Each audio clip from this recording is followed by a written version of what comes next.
So before continuing on discussion of partnerships and protocol updates, let's first talk about the effects of media on crypto markets. All forms of media have a tremendous effect on markets and businesses of any kind. Both positive and negative news can have extreme effects on the value of a business, product, or service. So something to just keep in mind in the back of your head. Now, unlike traditional assets, cryptocurrencies are not regulated by central authorities that prevent individuals from making announcements or statements on crypto whenever they please. If you take a look in the US, there are certain governing bodies such as the SEC and the CFTC that prevent and make it illegal to do so, where maybe some sort of CEO or someone working for or representing a company cannot make statements that could potentially boost or harm the potential value of that company, right? It's considered maybe illegal to do so, right? In cryptocurrency, that's not necessarily true. Anyone can make any statements, whether or not the future of their company is positive or negative, and whether or not it's true or not. Not something that has to be scheduled or announced to shareholders or stakeholders. Now, as a result, these drastic swings in media perception can affect market volatility in ways that are not seen in traditional markets. Now, moving on back to protocol upgrades and changes, nodes play a vital role in the transaction verification process by ensuring the network's protocol is upheld. Now, if a network protocol is changed or updated, all the nodes are required to follow the update depending on how big of a change is made. So sometimes there are optional updates that can be considered soft forks, where nodes following the old rule sets are still able to participate in the network. They're still able to process transactions and interact with the blockchain.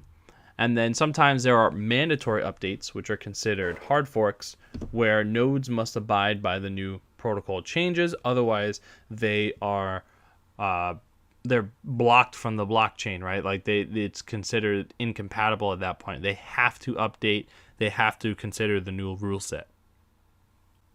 So here's an example of what a potential fork could look like. So let's say here's our original blockchain with our original rule set, and maybe there's some sort of update.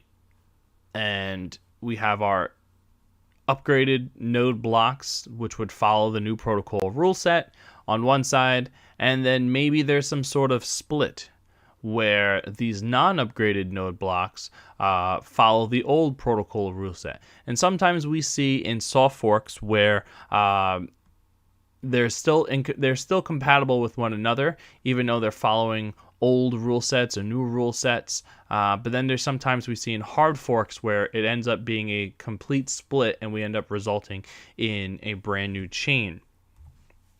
Here's an example of a soft fork where, let's say previously maybe there was some sort of change in the size of blocks on the blockchain. So here we see previously the block sizes were 2 megabytes each, and then maybe there was some sort of fork where we see a change to only 1 megabyte, and at the same time we also see some sort of intercompatibility with the old block size as well, right? So it doesn't necessarily mean that the two chains are completely split at this point, but there is a change in the rule set, and right now it's considered optional.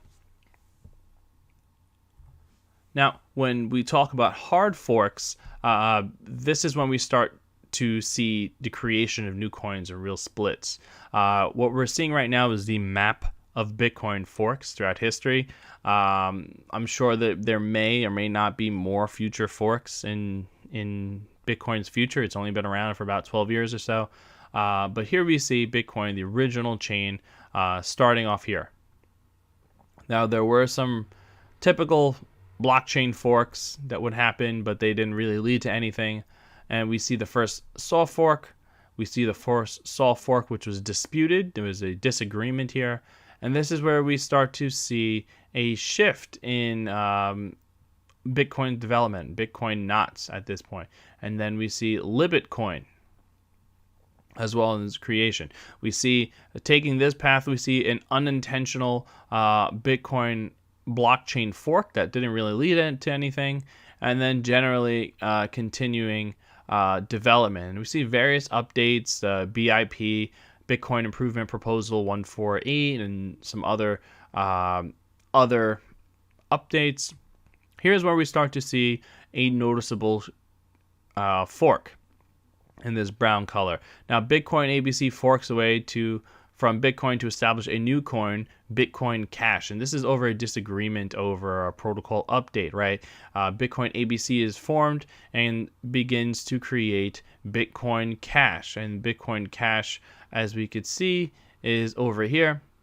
Now, Bitcoin Cash actually resulted in many other forks, right? We see Bitcoin Cash IC forked, and this ended up being Bitcoin Core, and ended up being its own protocol.